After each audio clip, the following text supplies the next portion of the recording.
Përshëndetje të dashur teleshikues të UTV News. Intervista për këtë të hënë do të nisë me zotin Elmas Sherifi, një nga themeluesit e Partisë Socialiste, ish deputeti saj për 4 mandate. Faleminderit dhe përshëndetje. Faleminderit për ftesën.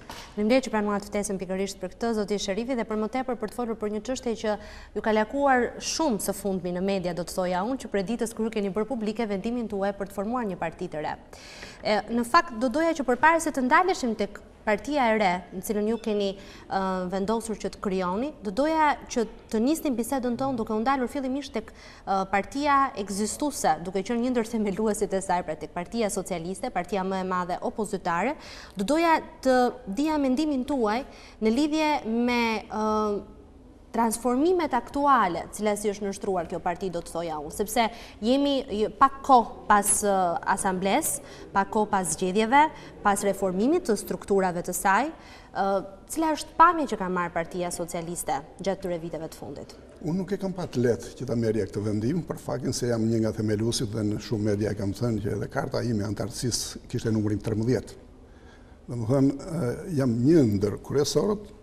Dhe ajo që kemi bërë në një periudhë të gjatë, por dhe tepër të vështirë në nismën për të krijuar Partinë Socialiste, ka dash shumë kurajo, ka dash shumë punë, shumë investim, po me gjitha mendësi demokratike për të transformuar një parti ish komuniste, e cila kishte gjithë ngarkesën e vet dhe ishte e vërtet, ishte normale, ishte partia e punës, e cila në një kongres themelues krijoi një forcë të re politike. Unë nuk më shqetëson fare hamëndësit dhe etiketimet që janë bërë kësaj force politike. Unë ndihem krenar për atë që kemi bërë me gjithë socialistët shqiptarë, për ta krijuar këtë forcë politike, për ta modernizuar, për ta sjellë në pushtet dhe qeverisit 8 vjet është një gjë që tregon megjithmonë që krijoi një profil të vet politik dhe krijoi besueshmërinë për faktin sepse ndryshoi një mentalitet. Ndryshoi një mentalitet dhe i qeverit ishte krejt i ndryshëm nga qeverisja e mbarshme e Partisë Demokratike, ishte një forcë e re politike, ajo ka meritën e vet në historinë e institucioneve politike të shtetit shqiptar, sepse ishte ajo që theu barierën e parë të diktaturës. Por Partia Socialiste solli me gjithmonë një pamje tjetër, një fytyrë tjetër, shumë demokratike, me një debat shumë të zgjeruar, krijoi shumë personalitete politike. Këto personalitete u krijuan sepse pikërisht u krijuan hapësirat demokratike të cilat diktoshin dhe në fakti i trashëgimisë e ndrydhjes, centralizmit demokratik i dikurshëm mbi antarësinë që ishte pjesë e saj, pjesa më e mirë që ngeli, e kishte vuajtur këtë mungesë demokracie. Prandaj ne bëm një punë kolosale, dhe them ne sepse punojnë të gjithë, punojnë shumë aktor politik. Dhe fakti që dolëm në opozitë, unë nuk e kam parë kur me shqetësimin që e kam parë të tjerët, si një gjë të madhe, dalje në opozitë. Mua më zhdukur krejt normale, sepse jemi në një shtet demokratik, rotacioni politikës shumë i nevojshëm, aq më tepër kur vjen përmjet zgjedhjeve të lira dhe demokratike. Partia Socialiste e vërtetoi që ishte forcë demokratike, sepse e bëri kalimin e pushtetit në një mënyrë që as s'ka ndodhur ndonjëherë në Shqipëri. E vërtet është kjo, në fakt kujton të gjithë mënyrën se si u ndruan pushtetet në 2005-ën. Por kjo është si ka qenë dikur Partia Socialiste, si është tani? Pse Pse mora vendimin të largohem nga kjo forcë politike, po për të qenë aktiv në politikë, sepse unë shikoj që pas vitit 2005 me ardhjen në drejtimin e partisë, me vendosje në drejtimin e partisë është me saktë e Tiranës, sepse proceset që ndodhen e humbi betejën që në fillim, që në programin që paraqiti statutin, ato urrëzuan. Normalisht që aty filloi mungesa e besimit te ky njeri, por për vetë rrethanat e ndryshme historike, të cilat mund të trajtohen më vonë jo sot, nuk ishte rrugë tjetër vetëm asaj të mbështetjes për të ardhur në pushtet në 2009 nëpërmjet kritikave. Dhe unë kam qenë njeri shumë kritik për politikat e ndjekura nga zoti Rama.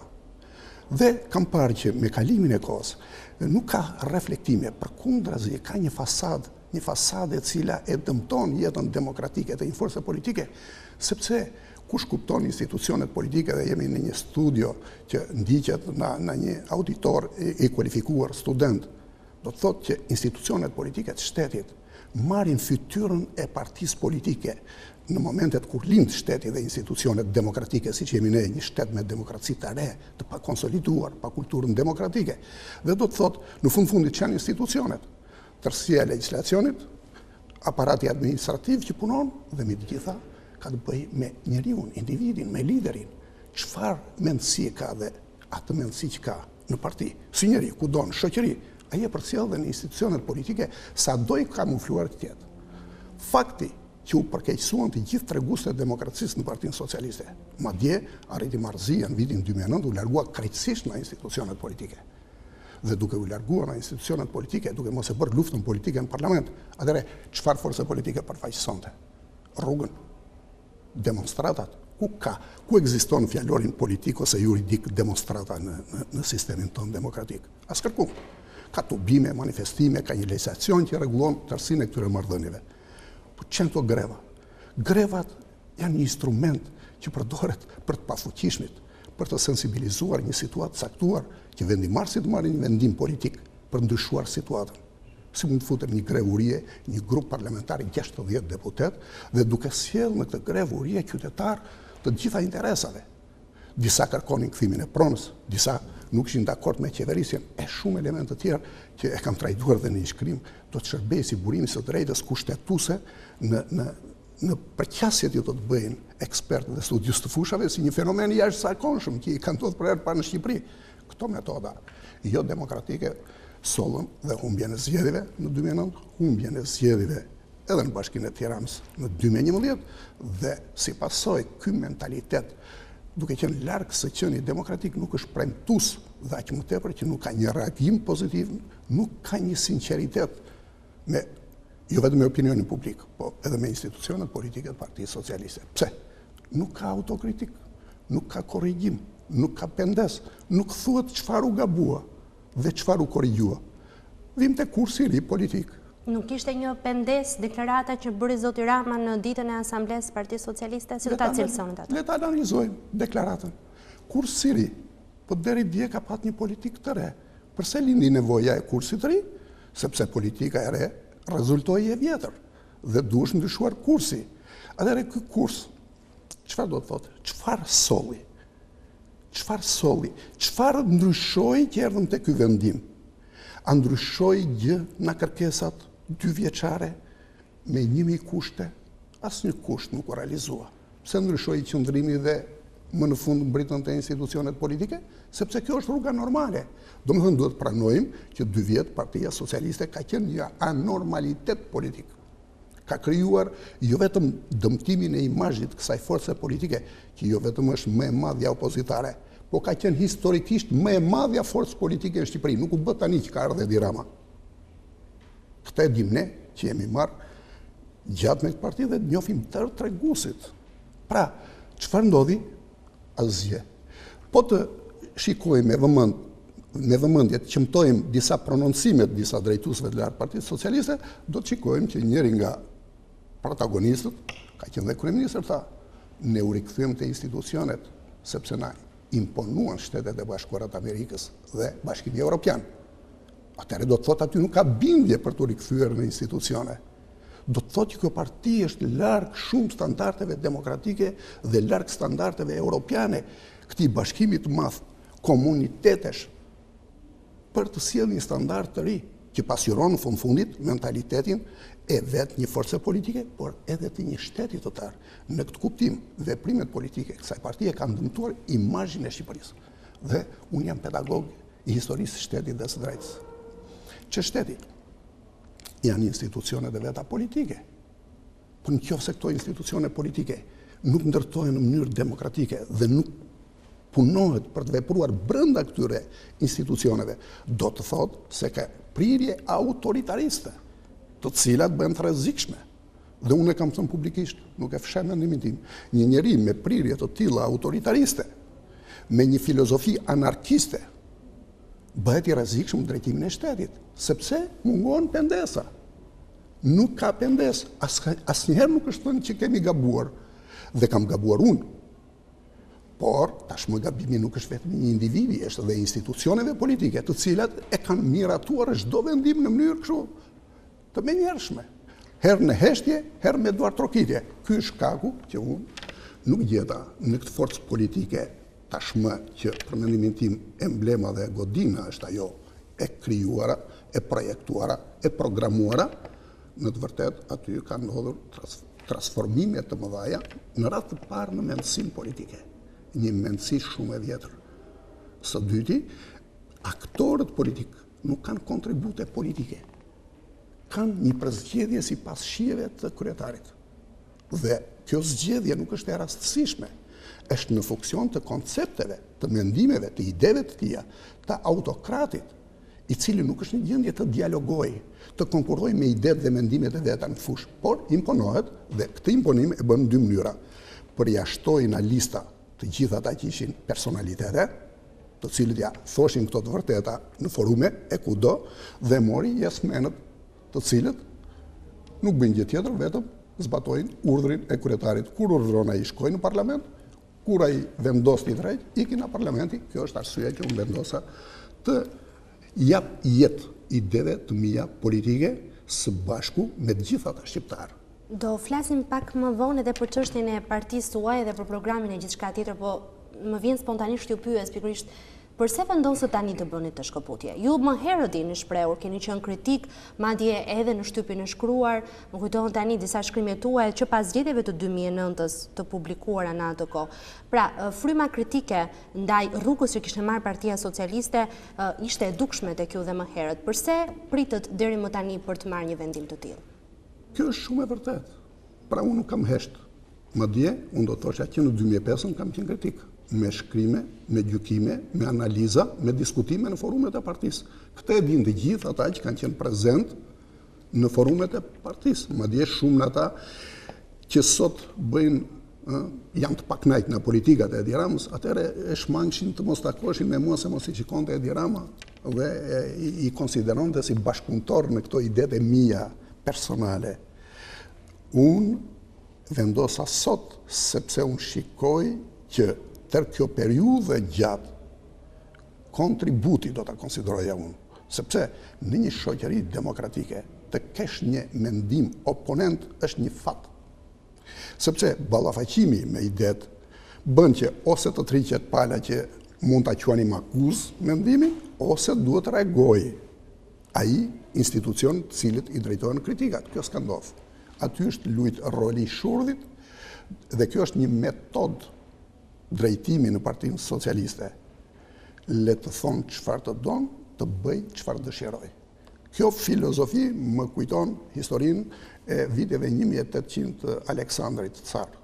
Populli ka të drejtë të thotë ç'të doj, unë kam të drejtë të bëj çfarë të dua dhe të vendos çfarë të dua. E shikoni si mentalitet si përputhet, sa larg na shkon. Pikërisht kjo është arsyeja, domethënë u konsumuan të gjitha mendimet dhe më në fund vjen një reagim i brendshëm. Kur këto këshilla nuk vlejnë, atëherë përse vazhdojnë në këtë rrugë? Duhet që idetë, në qoftë se janë të vërteta, le të vërtetohen në praktikë.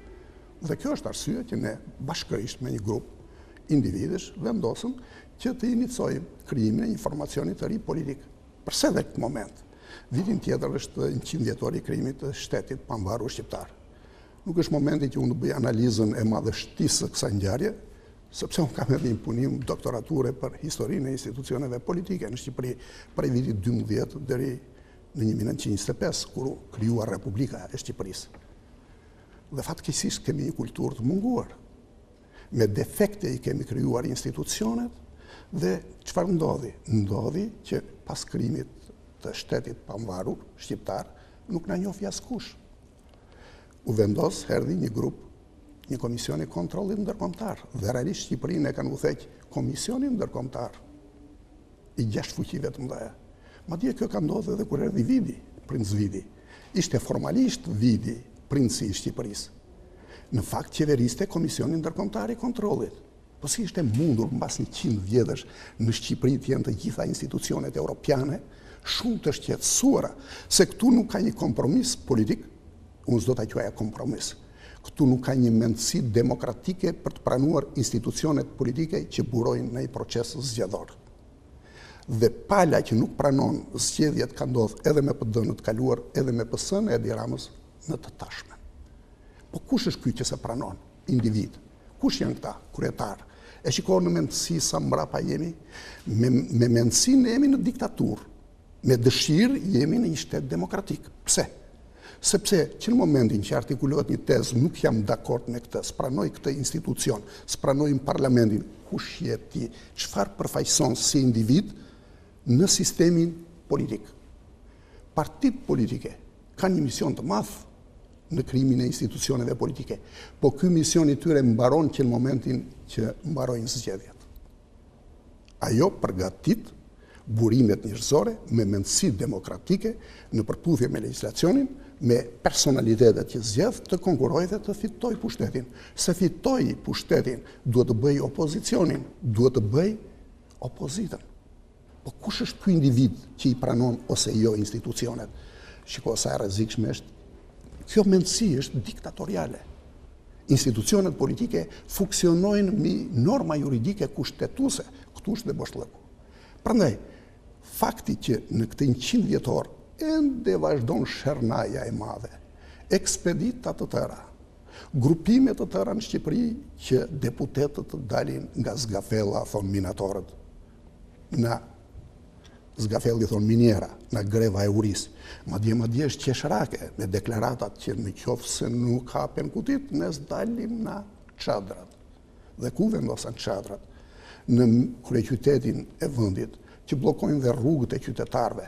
Këto janë veprime tipike anarkiste në një shtet që pretendojmë ta i kuadrojmë, ta vendosim në nivelin e standardeve europiane. Dhe kjo është e papranueshme. Të vend dhe të vinë delegacione dhe të vazhdojmë në këtë situatë. Prandaj, do t'ju ndërpres vetëm për pak.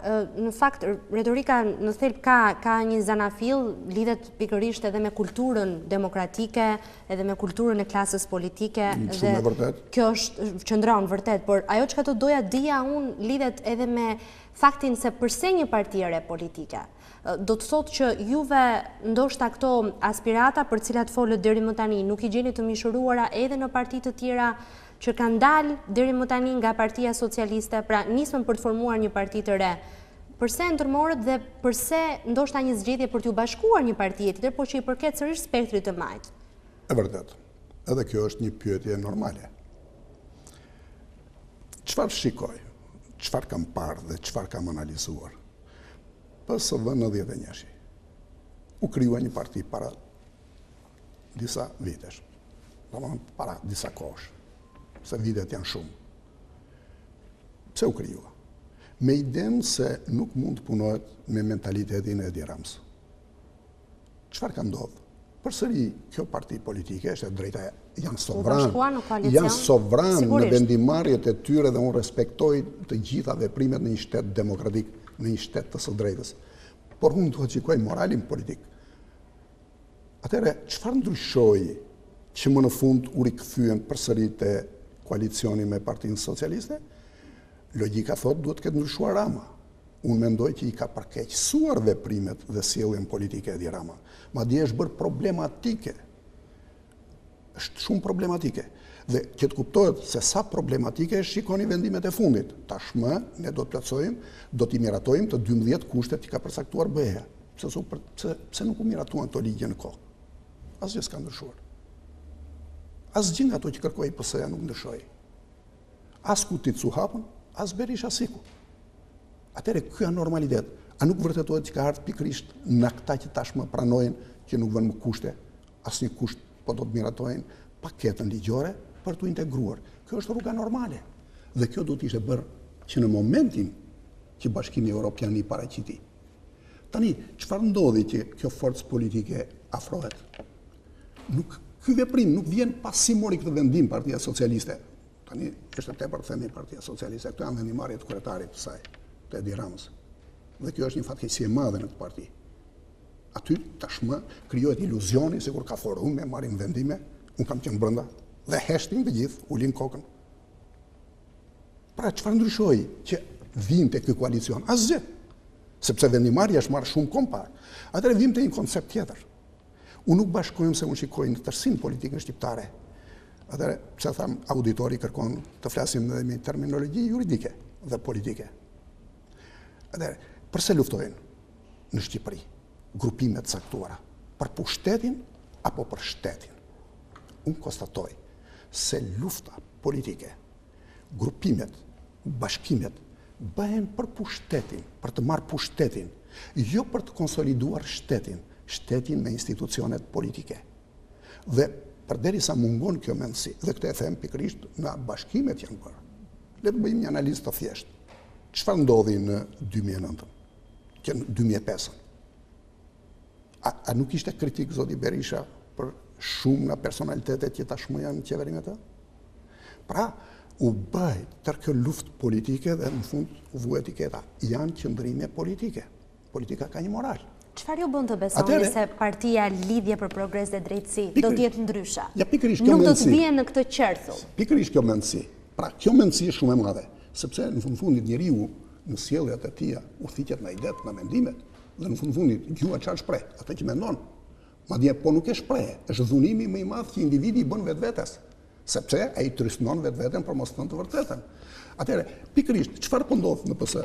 Po bashkohen të gjithë. Me cilin? Me ata që kanë qenë kundërshtarët më të rreptë të Partisë Socialiste, dhe kundërshtar mund të ketë më çdo kohë, po e kanë quajtur fatkeqësi kombëtare këtë forcë politike. Me fjalë, cili është ky koalicion i djathtë i majt? Është identik me atë që kritikohet. Atëherë pse ndodh ky veprim? Pse duhet pushteti? Atëherë çfarë do fitojnë qytetarët nëse ikën një grupim politik që vjen për interesa pushteti dhe zvendësohet në një grupim i ri politik që vjen për interesa pushteti, jo interesa shteti? Unë dua që së bashku me tërë këta miq që po shtojnë dita ditës, të vijnë në finalizimin e themelimit të një partie me një mendësi krejt ndryshe, të punoj për shtetin dhe institucionet e veta. Dhe kjo ka të bëjë me kulturën politike, me kulturën demokratike dhe me moralin politik të aktorëve që do të luajnë në këtë lojë. Dhe më prandaj e kam thënë që ne kërkojmë të bashkojmë të gjithë ata që duan një shtet konsoliduar, një shtet që buron në parime dhe norma juridike kushtetuese, që normat juridike kushtetuese mos ndryshojnë brenda natës me marrëveshje midis dy individëve.